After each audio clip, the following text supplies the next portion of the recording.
श्रद्धाशील बंधु एवं श्रद्धाशील बाबा श्री उत्तराध्ययन सूत्र की चर्चा चल रही है। परिश्रमों का वर्णन हो रहा है। इस चर्चा में आज हम 20वें परिचय है अज्ञान की चर्चा करें। बंधुओं, भगवान ने अज्ञान को परिचय बताया। अज्ञान परिचय कैसे है? ये तो ज्ञान अज्ञान अंतर की वस्तु है। बाहर से इसका संबंध क्या कहें और इससे क्या परिचय होगा, यह सब सोचने का विषय। बंधुओं, भगवान फरमाते तबो वहान मादाय पढ़नियम पढ़ी बच्चो एवं भी विहराओं ने छौमं ने नियट्टरे। अज्ञान से पीड़ित व्यक्ति साधक अपने मन में दुखी होकर कहता है, मैंने इतने तब साधनाएं कर ली, मैंने ज्ञान पाने के लिए उपधान तप भी कर लिए। उपधान तप उसे कहते हैं कि जब कोई शास्त्र विशेष पढ़ना हो तो वह यूं ही शुरू नहीं हो जाता। कोई तप करके जिसका विधान जो है फिर उसको प्रारंभ करते, बीच में भी तप करते, समापन पर भी तप करते। यह है उपधान तप है। मैंने ये भी कर लिए परंतु अभी तक मुझे ज्ञान नहीं आया। इस तरह उस साधक के मन में निराशा उत्पन्न होती, कुंठा आती है। निराश और कुंठा में क्या सोचता है, मेरा ज्ञान दूर नहीं होगा, मुझे ज्ञान नहीं आएगा। फिर ये सब करने का क्या लाभ है? इस सारी बात से हमें क्या लगा कि अज्ञान की स्थिति में निराशा और कुंठा उत्पन्न होती। व्यक्ति निराश होकर सोचने लग जाता है, बताओ इन तपस्याओं का, इन सारी बातों का क्या लाभ? कुछ भी नहीं, निरर्थक है, सब बेकार है। चित्त में निराशा और कुंठा बड़े कष्ट का कारण बन जाए। निराशा आदमी कोई भी गलत निर्णय ले सकता। निराशा बढ़ जाती है तो जीवन से भी निराशा हो जाती है। मन का, चित्त का ये बड़ा भारी और कष्ट देने वाला प्रसंग है। आज हम इसी बात पर सोचेंगे। बंधुओं, दो शब्द अपने सामने ले आए। एक ज्ञान है और दूसरा अज्ञान। ज्ञान का अर्थ होता है ज्ञायते अनेन, वो शक्ति, वह सत्ता जिसके द्वारा हमें स्वयं और पर का बोध होता। मैं क्या हूं, इस बात का पता ज्ञान से ही लगता है। वह क्या है, यह क्या है, अपने से अतिरिक्त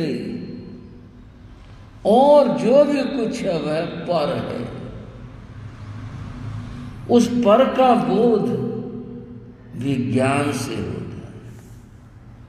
तो परिभाषा बनी स्वपर व्यवसायी ज्ञानम प्रमाणम। अपना और पर दूसरे का जो निश्चय करवा दे उसको ज्ञान कहते हैं। अज्ञान किसे कहते हैं? ज्ञानस्य अभाव है। ज्ञान का अभाव होना, ज्ञान का न होना, इसको अज्ञान कहते हैं। यह अज्ञान की एक परिभाषा है। ज्ञान का न होना अज्ञान। एक और परिभाषा भी है, वो बड़ी समझने की है। कुत्सित ज्ञानम अज्ञानम। कुत्सित जो गलत है, जो बुरा है, उसका जो ज्ञान है वो भी अज्ञान है। कुत्सित ज्ञान, गलत ज्ञान का होना। ज्ञान तो हुआ लेकिन गलत ज्ञान हुआ। जैसे किसी ने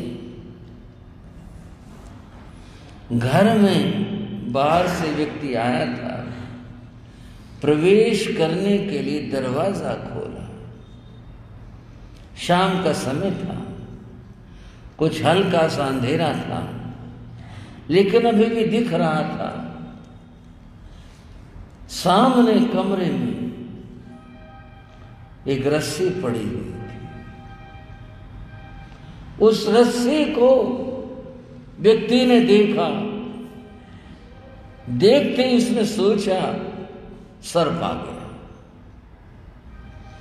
उसे ज्ञान हुआ, ज्ञान न होता तो सत्ता का पता नहीं चलता। ज्ञान तो हुआ, लेकिन कुत्सित गलत ज्ञान हुआ। गलत ज्ञान क्या हुआ?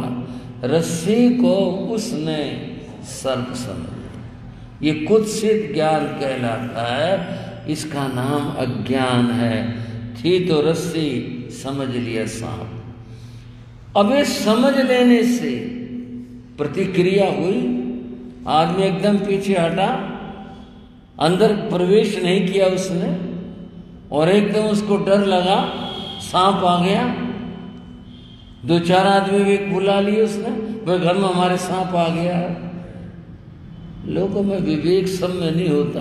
लाठी डंडा भी लिया है, खड़काने भी लग गए।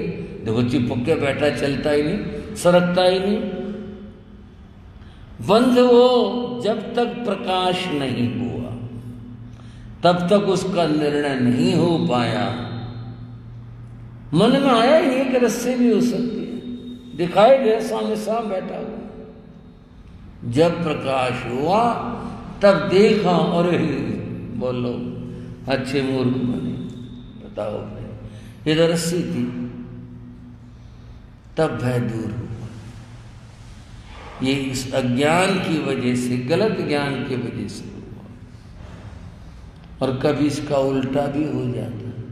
सचमुच सांप था और आदमी ने समझ लिया रस्सी पड़ी और जाके हाथ लगा दिया, काटे ना काटे, लेकिन छूते एकदम से आदमी, तब पता चलो ये क्या चीज। फिर आदमी जो है अपने बचाव की बात सोचता है।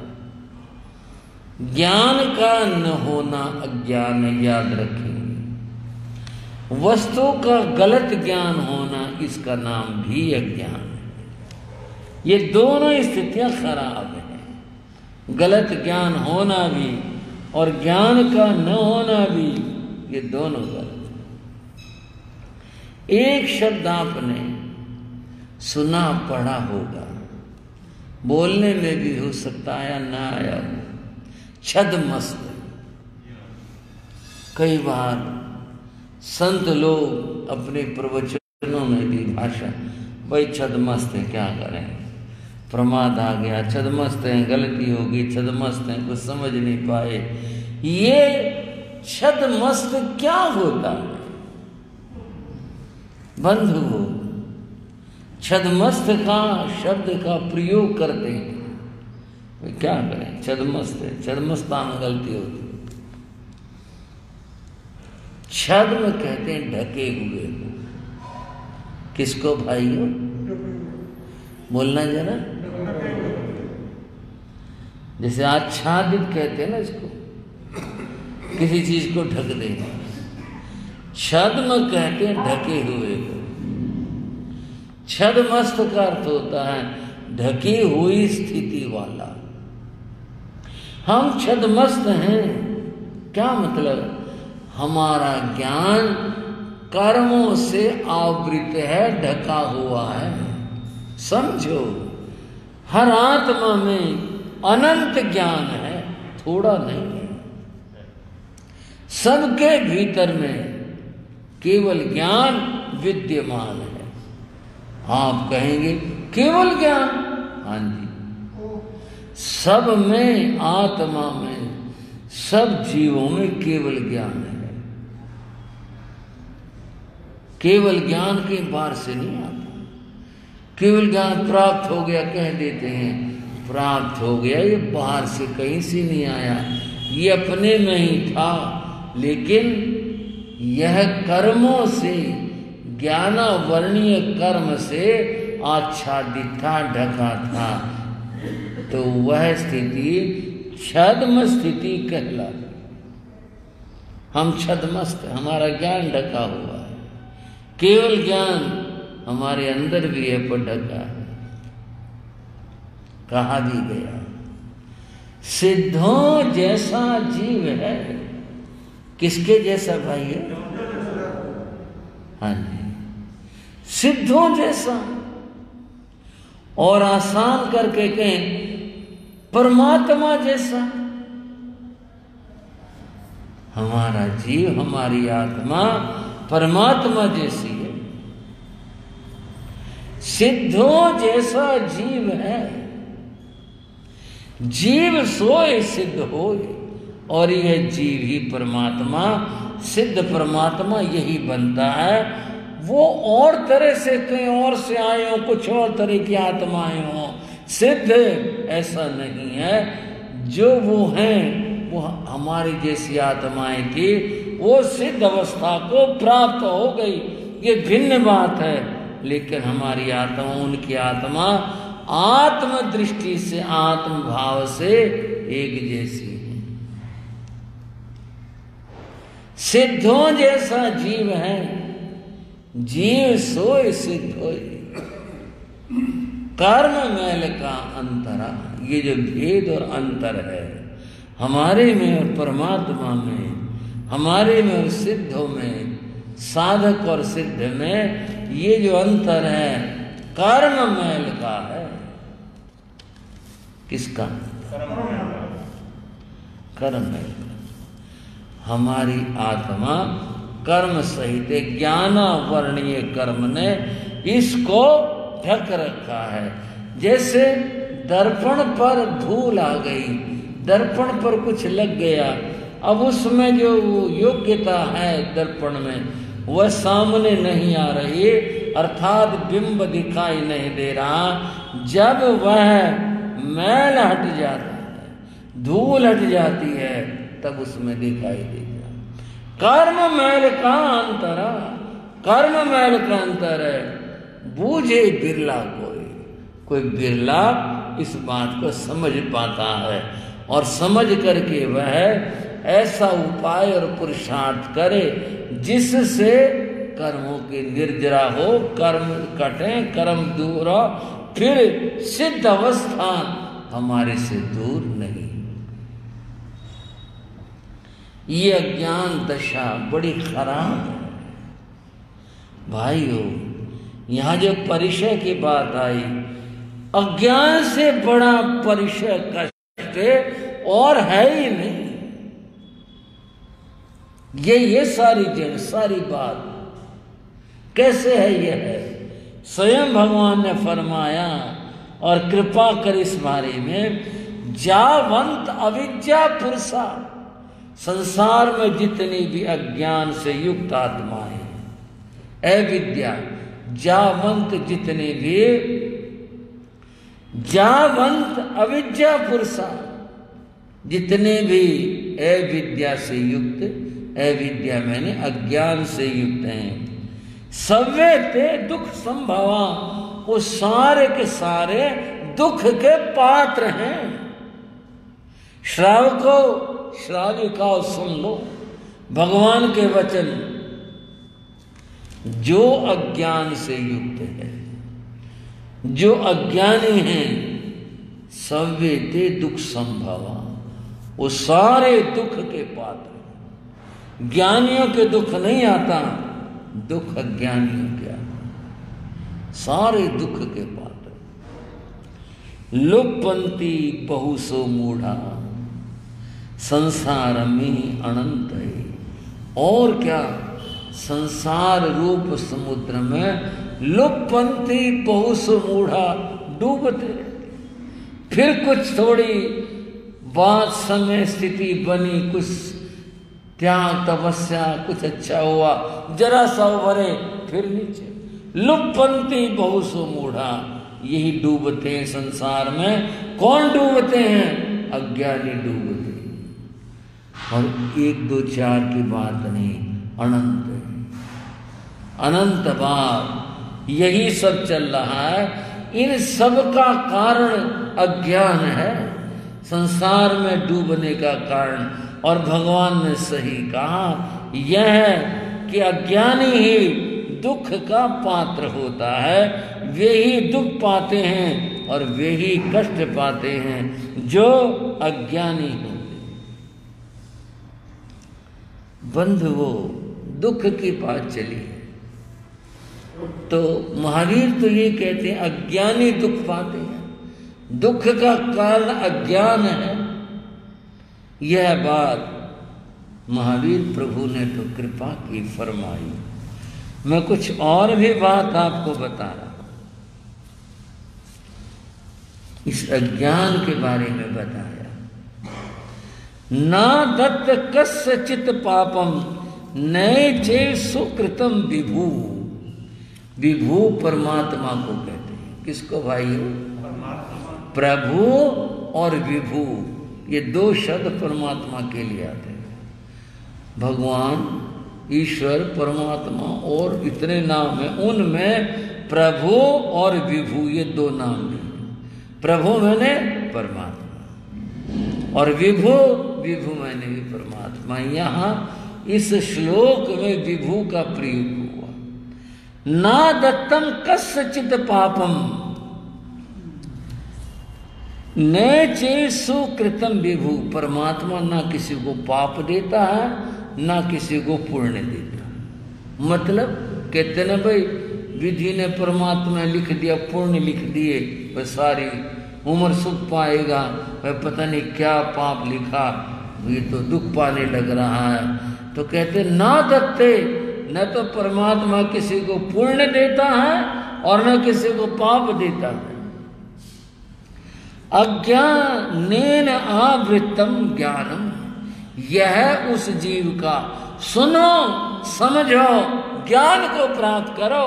क्या अद्भुत बात बता रहे हैं। अज्ञानेन आवृत्तम ज्ञानम, जीवों का ज्ञान अज्ञान के द्वारा आवृत है, ढका हुआ है। जीवों का ज्ञान, क्योंकि ज्ञान आत्मा का गुण है, जीवों का जो ज्ञान है वह अज्ञान के द्वारा ढका हुआ है। तेन मोहयंती जंतव, उसी के कारण ये मोहग्रस्त होकर संसार में दुख पाते। ये है दुख का कारण, ये है कष्ट का कारण। और जो इसको समझ लेता है और अज्ञान से दूर होने का प्रयास करता है, पुरुषार्थ करता है, वही सुखी हो सकता है। बिना ज्ञान के सुखी नहीं बनाया जा सकता।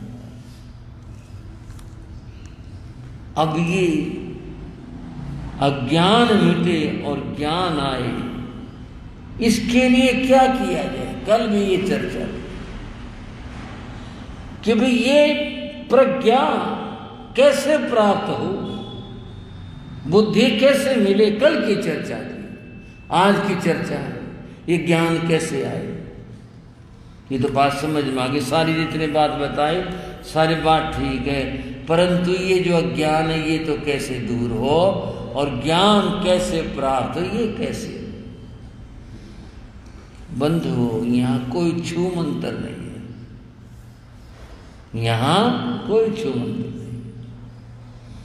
कोई और ऊपर से गैब आकाश से कुछ होता हो वो भी नहीं है। एक ही बात है और वो यह पुरुषार्थ करना।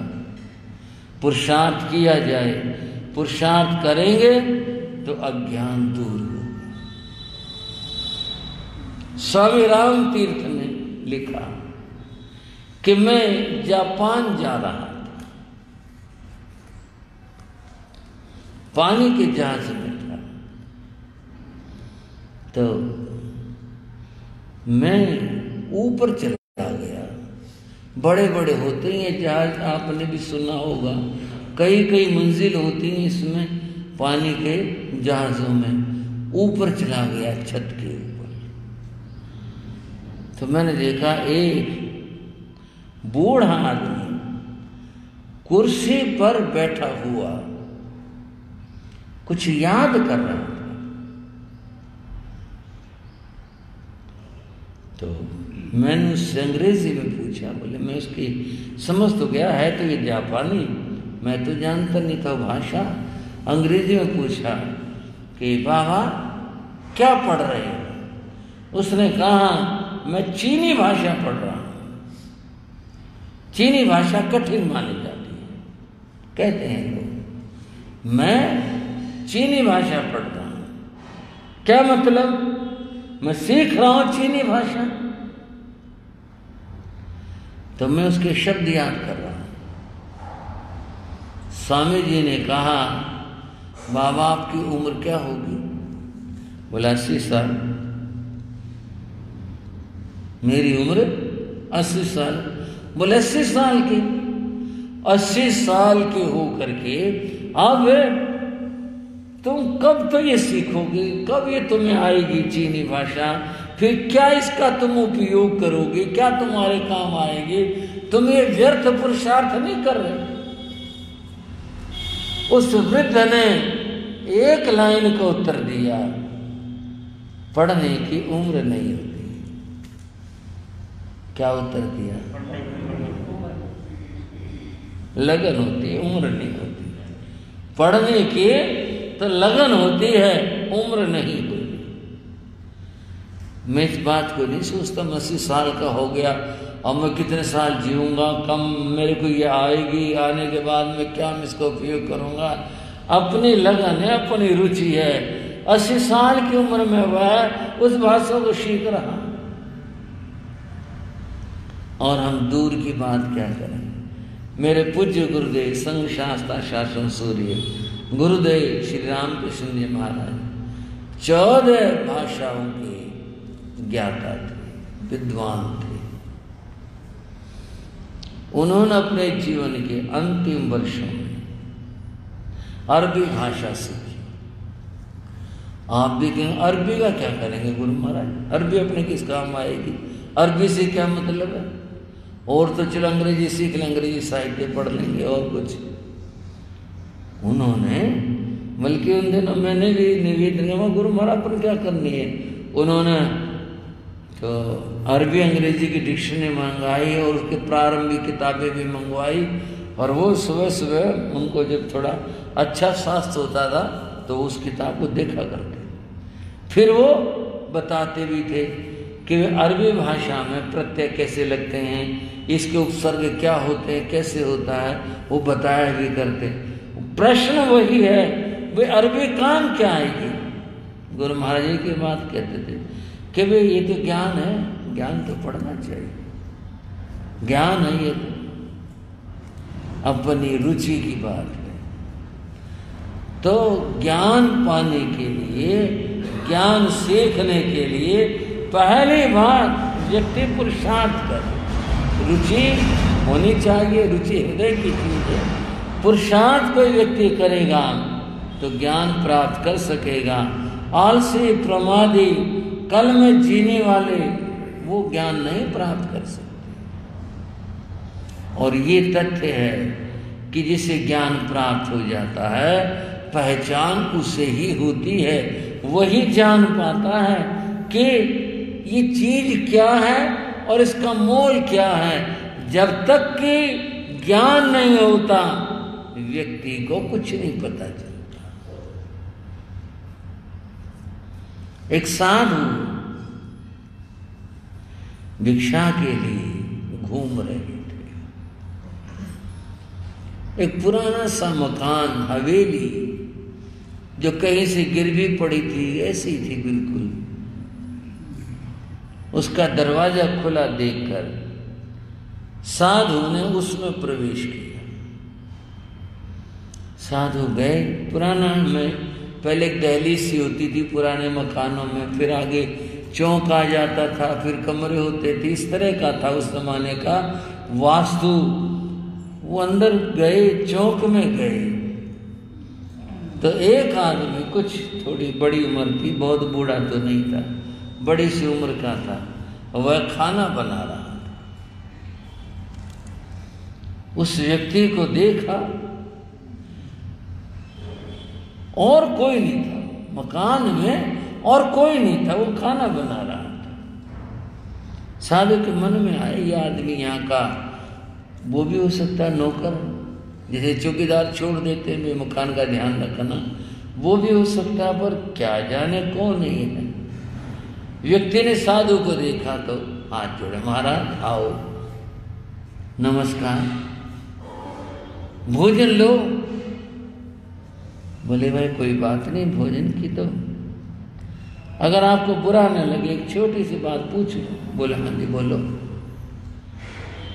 ये हवेली किसकी है? ये हवेली मेरी है जी, हमारे बड़ों की है, उन्होंने बनवाई थी। तो अब तो कोई रहा नहीं, कुछ बीमारियां ऐसी स्थितियां बनी, और तो कोई बचा नहीं, मैं हूं बचा हुआ खालिस का वारिस, ये हवेली मेरी है, हमारी है। अच्छा अच्छा, तो भाई फिर एक बात और बता दो, ये स्थिति तुम इतनी बड़ी हवेली जो कभी अपने शान में रही होगी और आज तुम इस स्थिति में हो। बोले हाँ महाराज, ये तो बात है, मुकद्दर और किस्मत की बात है। नुकसान हो गए थे, ऐसा हो गया था, संपत्ति चली गई और परिवार के लोग गुजर गए, सब मैं अकेला रह गया। मेरे पास कोई काम धंधा है नहीं, मजदूरी कर लेता हूँ, बस इतना हो जाता है कि खाना खा लूँ, रोटी पका लूँ, बस इतना ही है, पेट भर लूँ। तो साधु ने बड़े गौर से उस हवेली को भी देखा, सारी स्थिति वातावरण को देखा। एक जगह साधु की नजर टिक गई। साधु बोले उस व्यक्ति को, क्यों भाई, ये क्या चीज है? बोले ये तो हमारा सामने ही तो है, ये तो नमक मिर्च रगड़ने का पत्थर है। इस पर नमक चटनी बना लेता हूं, पानी डाल करके रोटी खाता है, इसके ऊपर वो। और ये बट्टा सा जो, ये क्या चीज है भाई? ये रगड़ने का तो ये नीचे पत्थर है, आपने देखा नहीं क्या कभी? ये तो नीचे पत्थर है ये भी पत्थर का, इससे मैं इसको नमक मिर्च के रगड़ता हूं चटनी बनाने के लिए, ये रगड़ने का। अच्छा ये भाई, ये कब लाई तुम, कहां से ला?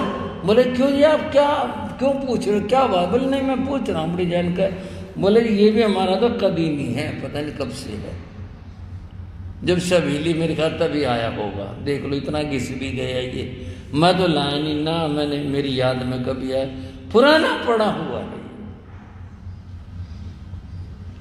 तो कभी इसका और भी कोई प्रयोग किया? बोले और क्या प्रयोग करें, नमक मिर्च रगड़ने का है, और क्या प्रयोग करेंगे? तो चला आज एक मेरे कहने से प्रयोग कर इसका। बोले क्या? बोले ये जो चिमटा रखा ना तेरा, ये इस बट्टे को रगड़ के देख, बट्टे को रगड़ के।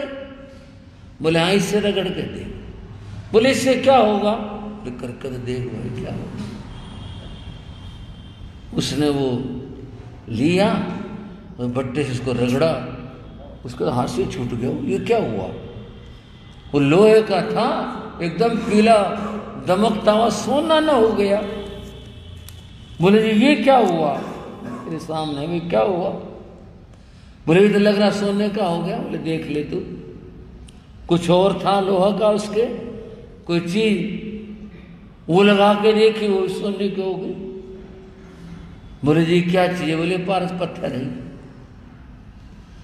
और ये यही काम आता है, लोहे को सोना बनाने के काम आता है। तो पाँव में फिर पड़ा महाराज, मुझे तो दुख पाते इतना समय हो गया, दुख भोग रहा हूं, कष्ट पा रहा हूं, कितना दुख भोग रहा हूं,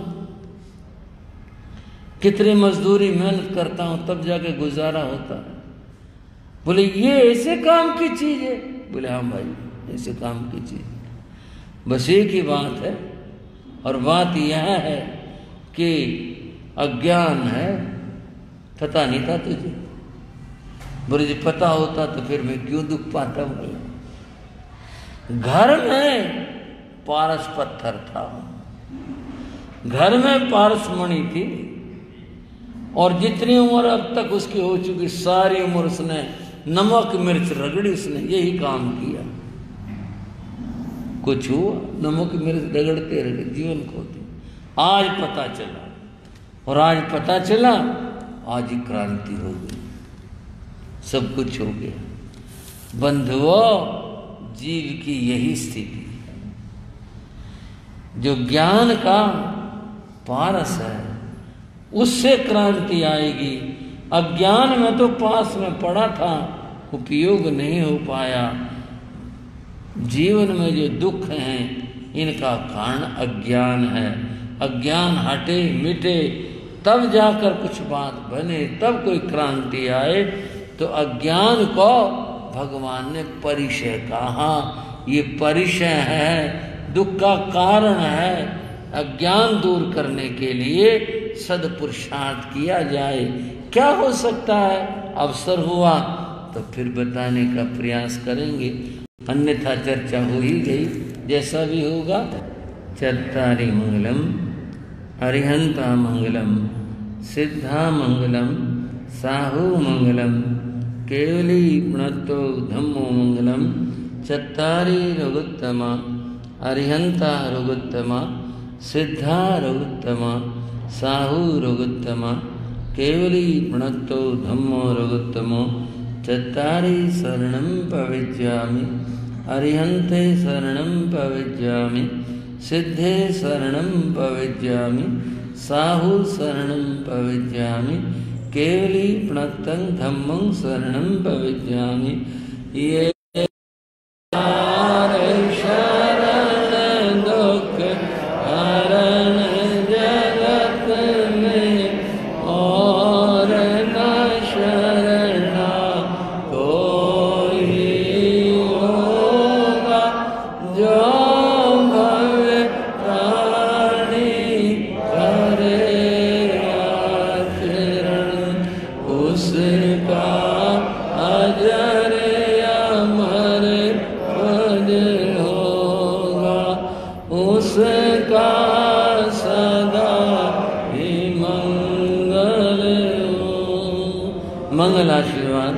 मंगल आशीर्वाद